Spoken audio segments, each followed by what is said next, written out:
आ गया हमारे सुपरस्टार खेसारी लाल यादव का धमाकेदार सॉन्ग। सॉन्ग का टाइटल है पलंग सगवान के। यह सॉन्ग फिल्म डोली सजा के रखना का तीसरा गाना है। इस सॉन्ग में खेसारी लाल यादव और साथ में इंदु सोनाली जी हैं।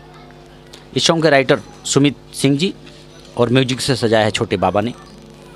इस सॉन्ग में खेसारी लाल यादव के साथ आम्रपाली दुबे जी भी हैं। यह सॉन्ग कल सुबह SRK म्यूजिक से रिलीज किया जाएगा सुबह 6:30 बजे, तो आप लोग देखना ना भूलें। कल 6:30 बजे बिल्कुल तैयार रहें।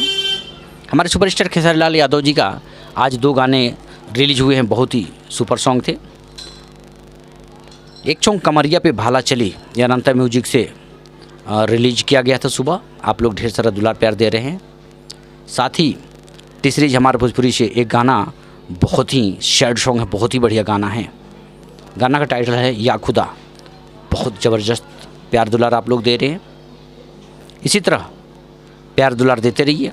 तो कल सुबह 6:30 बजे SRK म्यूजिक पर जाइए और पलंग सगवान के गाने को भी ढेर सारा दुलार प्यार दीजिए। साथ ही हमारे चैनल पर नए हैं तो हमारे चैनल को भी सब्सक्राइब कीजिए। ढेर सारा दुलार प्यार हमें भी दीजिए।